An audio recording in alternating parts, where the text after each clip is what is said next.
Picture this, the waves of the Atlantic Ocean rolling endlessly, stretching as far as the eye can see. Beneath that vast expanse of water, some say, lies one of humanity's greatest mysteries, the lost city of Atlantis.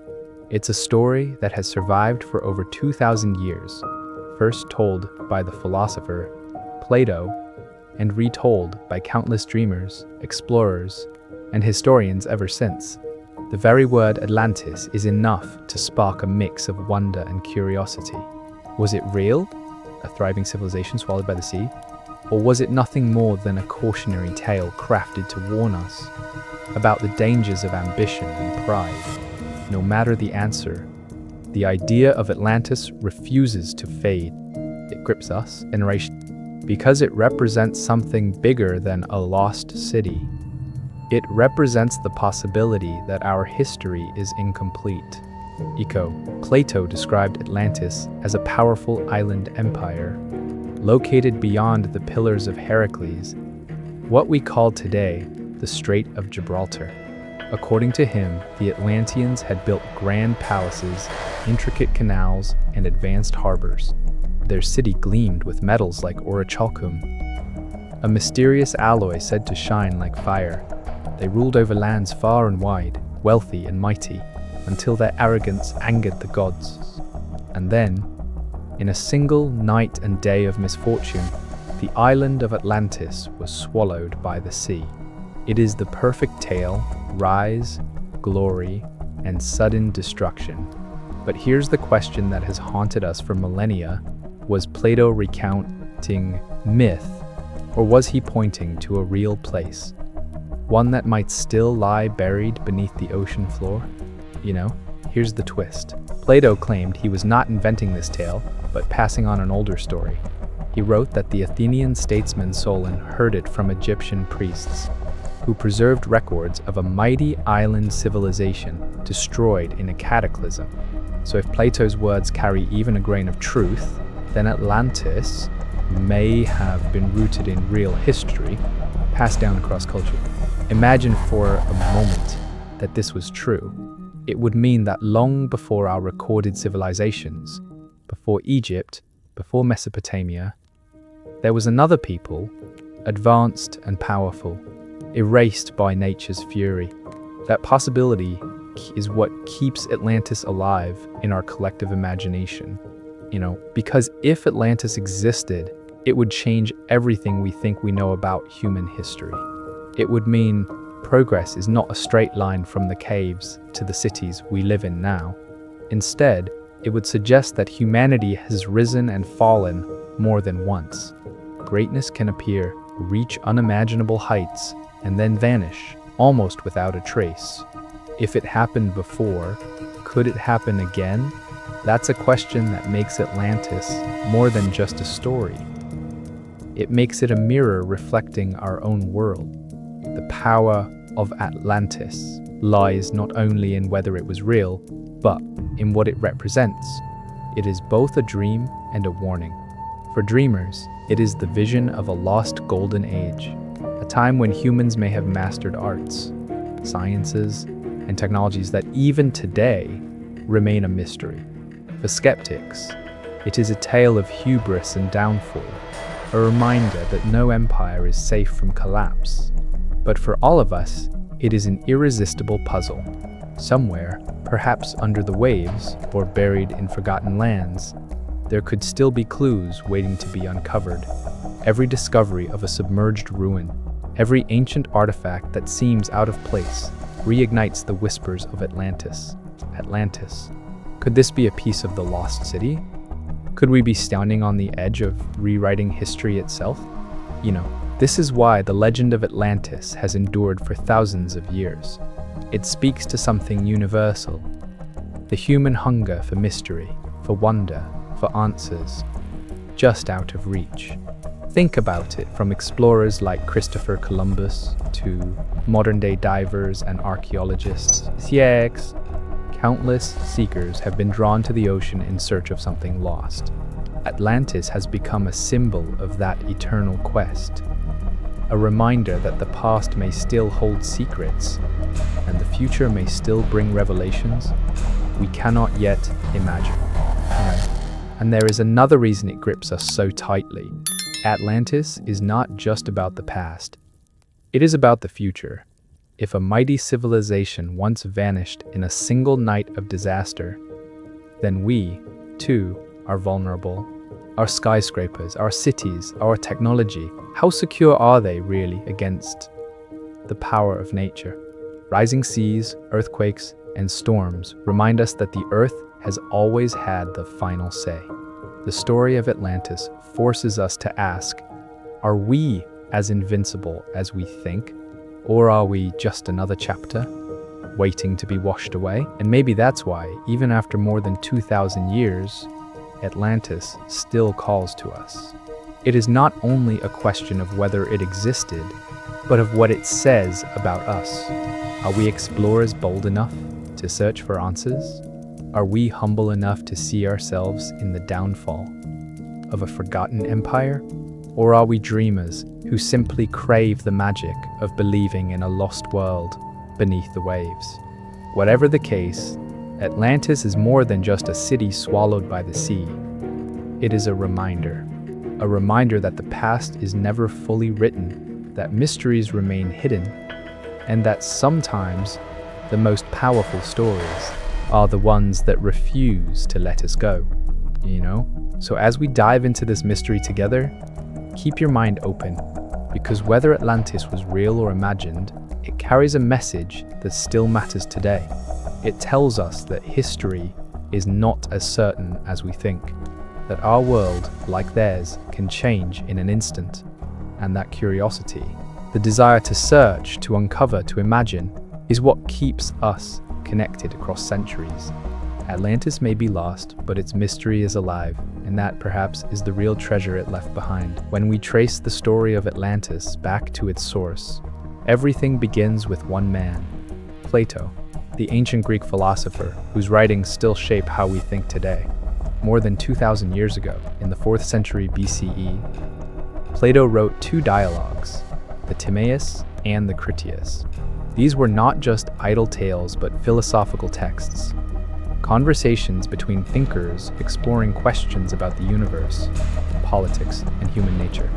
And buried within those pages is the very first and only account of Atlantis. It's remarkable when you think about it. Every book, movie, and documentary about Atlantis, every myth and every speculation stems from just a few pages in Plato's dialogues. Without him, the legend would not exist. That alone makes the origins of the story worth paying close attention to. In the Timaeus, Plato introduces Atlantis through a conversation. The statesman Critias recounts a tale he claims was passed down through his family. According to him, the great lawgiver Solon, who had traveled to Egypt centuries earlier, was told the story by priests at the temple of Sais. They said that long ago, 9,000 years before Solon's time, there was a mighty island kingdom beyond the Pillars of Heracles. This island was larger than Libya and Asia combined, and it was the seat of a powerful people who conquered lands all the way to Egypt and Greece. But eventually, their arrogance led them into conflict with the virtuous Athenians, and the gods punished them with floods and earthquakes, submerging the island in a single catastrophic night. That's the essential framework: a vast island empire, unmatched wealth and power, unchecked ambition, and then sudden destruction. In the Critias, Plato expands on this vision, painting a detailed picture of Atlantis. He describes the geography of the island, a series of concentric rings of land and sea, like a target with a great capital city at its center. He speaks of fertile plains, rich with crops, majestic temples plated in gold and silver, and palaces shimmering with the glow of orichalcum, a mysterious metal said to shine like fire. He speaks of canals dug by hand, vast enough to allow triremes to sail through, and of herds of elephants roaming freely. Atlantis, as he imagined it, was nothing short of a utopia, a marvel of engineering and abundance. But here's the critical question. Why did Plato tell this story? Was he describing history or was he creating an allegory? Scholars have debated this for centuries. Some argue that Plato invented Atlantis as a teaching tool, a way to illustrate the dangers of hubris and corruption. To him, Atlantis was not about geography but morality. It was a tale designed to warn Athens itself about the perils of empire, reminding them that even the mightiest power could fall if it strayed too far from virtue. In this sense, Atlantis was not a lost city but a mirror, a reflection of Athens' own ambitions at the height of its influence. Others, however, take Plato more literally. They point to the specific details he gave, the measurements, the descriptions of the landscape, the timeline stretching back 9,000 years. Could a philosopher really have invented all of that without some kernel of truth? Plato himself claimed that the story came from Egypt, from priests who had records far older than Greece itself. If that is the case, then perhaps Atlantis was not merely allegory but memory, a fragment of history passed down through oral tradition, altered over time, but still rooted in something real. And if that is true, then the origins of Atlantis stretch back not just to Plato, but to civilizations far older, carrying whispers of a world long gone. This is where the mystery deepens. Egypt was a land of records and traditions, where knowledge was carefully preserved on temple walls and papyrus scrolls. If Solon truly heard such a tale there, then it means the Egyptians themselves may have preserved stories of ancient floods, cataclysms, and forgotten lands, and they would not have been alone. Around the world, from Mesopotamia to India to the Americas, cultures preserved myths of great floods and vanished peoples. Could these stories be different expressions of the same memory? A shared echo of a real event, distorted by time but not entirely invented? That possibility has fueled countless debates, and it is why Atlantis sits at the crossroads of myth and history. What makes this even more fascinating is how perfectly Plato's story resonates with the human psyche. The idea of a lost golden age is not unique to Greece. In fact, nearly every culture seems to have some version of it. The dream of a time when humans lived in harmony with nature, when abundance flowed freely, and when knowledge was greater than it is today. And in almost every version, that golden age comes to an end in catastrophe. Atlantis is simply the Greek version of a universal theme, but Plato gave it a name, a place, and a vivid picture that has lasted through the ages. Now imagine being a student of Plato, hearing this story for the first time. You would have been drawn in by its grandeur, its drama, its sheer scope, a vast empire, greater than anything you had ever known, destroyed in a single night. It would have felt like both a revelation and a warning. That is exactly why the story stuck, why it survived long after Plato's death. It was too powerful to be forgotten. Generations of readers took it up, wondered about it, and began to ask the same questions we ask today. Was it real? And if it was, where is it now? It's important to remember that Plato was not a historian in the modern sense. He was a philosopher, more concerned with ideas than with facts. His goal was to teach, to provoke thought, to stir the mind into asking questions. But sometimes, in doing so, philosophers stumble onto truths even they do not fully recognize. Whether Atlantis was allegory or memory, Plato succeeded in planting a seed that would grow far beyond his own time. That seed is the story we still wrestle with, the story that continues to spark expeditions, documentaries, and debates. The origins of the Atlantis story, then, lie at the intersection of philosophy, myth, and perhaps history. It began as a tale in the dialogues of a Greek thinker, but it may have roots in older traditions, the floods and civilizations lost. And because it came from Plato, it carried authority. His words mattered. They still do. That is why Atlantis, unlike so many other myths, has endured. It is not just a fairy tale. It is a story stamped, with the name of one of history's greatest minds. And that makes us listen. That makes us wonder. When we return to those first lines in the Timaeus and Critias, we see that Plato left us more than a story. He left us a challenge. He dared us to question what we think we know about the past. He invited us to imagine that the world we see today is not the whole story, that there may be layers of history buried under the sea, waiting to be uncovered, and in doing so, he gave us a mystery that would outlive empires, outlast wars, and still call to us more than 2 millennia later. When Plato first penned his account of Atlantis, he could not have imagined that future generations would take it so literally, scouring the world for evidence of a lost continent. For his immediate followers, the story seems to have been read mostly as allegory, the earliest interpreters within the academy. Plato's own circle of students saw Atlantis as a cautionary tale about the fragility of states. To them, it was a myth crafted to sharpen the lessons of philosophy, that hubris leads to ruin, that virtue preserves stability, and that no empire is beyond collapse. In that way, Atlantis functioned much like the myths of Hesiod or Homer, a story meant to instruct, not a history to record. Kano. Yet the power of the story lay precisely in its ambiguity. Was Plato inventing every detail, or was he embellishing a tradition that already existed? That question quickly took on a life of its own. Some early readers leaned towards skepticism, believing the philosopher had conjured the entire tale from imagination. Others, however, began to wonder if Atlantis might have a basis. In fact, however, dimly remembered, and as the centuries unfolded, interpretations multiplied.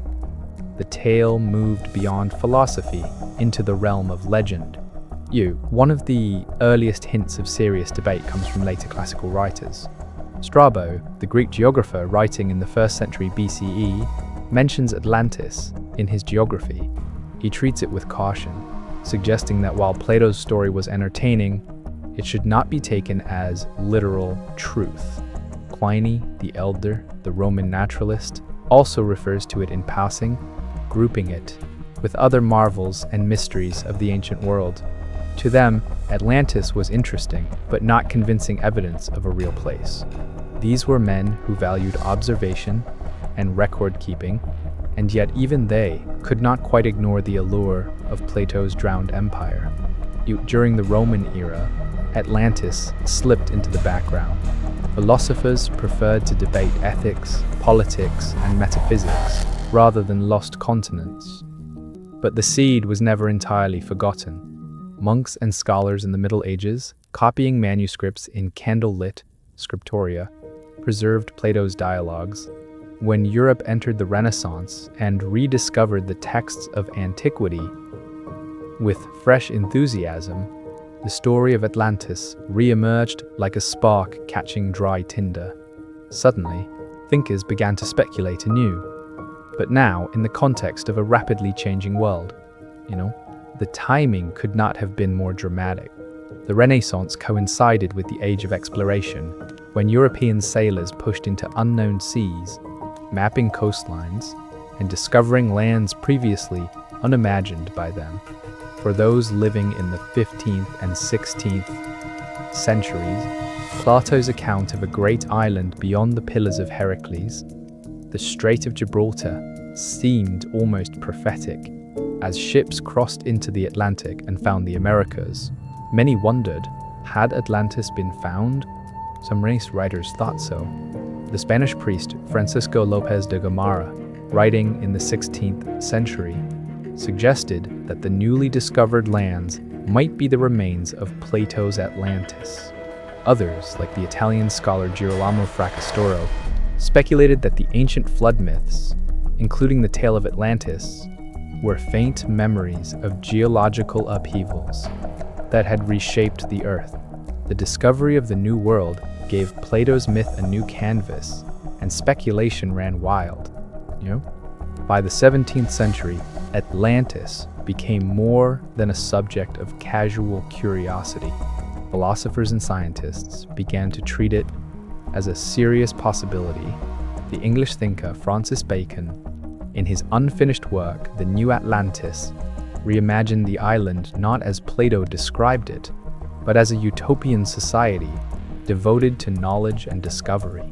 Bacon's Atlantis was a dream of the future, a vision of science harnessed for the betterment of mankind.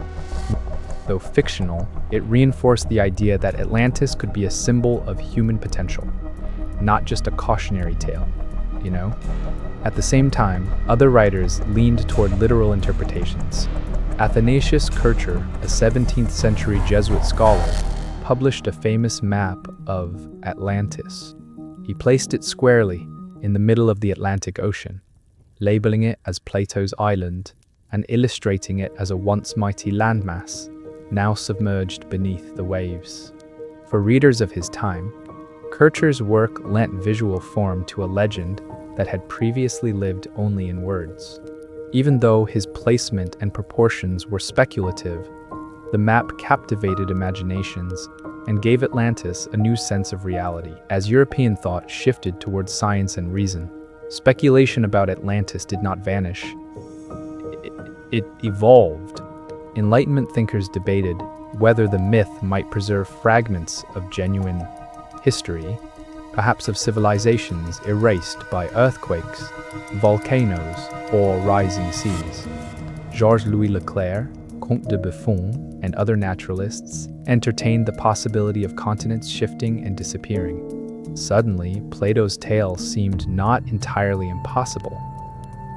At least in geological terms, if the Earth itself was capable of dramatic transformation, why could an island not vanish beneath the ocean?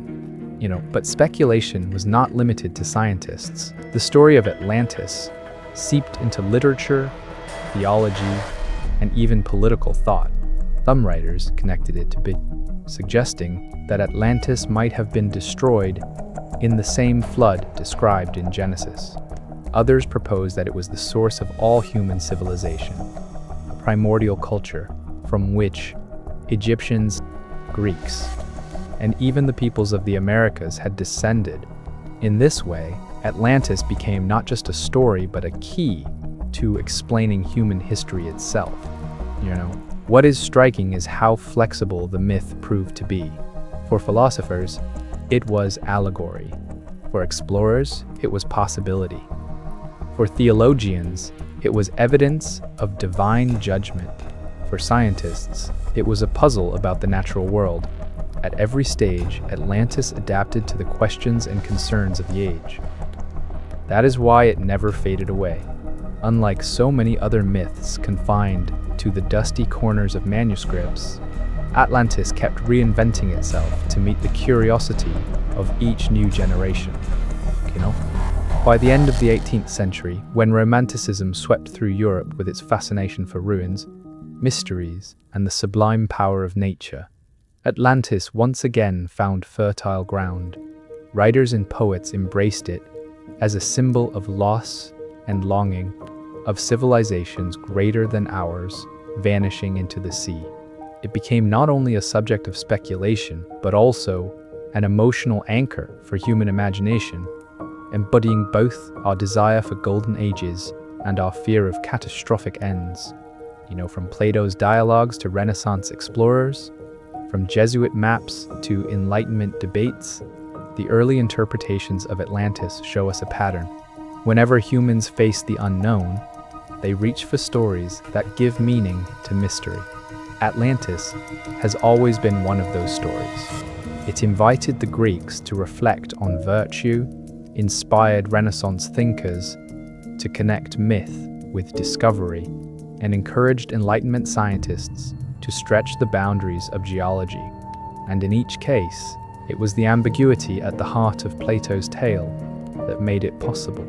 He never told us exactly where to look or how to interpret his words. He left just enough mystery to keep us searching, you know? And so, by the dawn of the modern era, Atlantis had already traveled a long journey. From a philosopher's dialogue in Athens, it had become a legend stretching across continents, an idea reshaped by explorers, scholars, and dreamers. But that was only the beginning. The centuries that followed would carry the myth into even wilder territory: archaeology, pseudoscience, and eventually the full weight of popular culture. Yet, before we get there, it's worth pausing to reflect on what those early centuries show us. That the human mind, when faced with mystery, cannot resist filling in the gaps. Atlantis thrived because it was never complete, never resolved. It was a question more than an answer, and that question kept growing louder with each passing age. And that's where we'll leave Atlantis for now. An idea that began as a philosopher's warning, but quickly grew into a legend that captured explorers, scholars, and dreamers across centuries. We've seen how Plato's tale survived through the ages, how it shifted shape with each new era, and how its ambiguity kept the mystery alive, you know? But this is only the beginning of the story. In the next part, we'll dive deeper into where the Atlantis legend truly came from, tracing its roots back to Plato himself and the world of ancient Greece. Was he drawing from history, myth, or something in between? Join me in part R, as we uncover the origins of the Atlantis story and how one man's dialogue became one of the greatest mysteries of all time.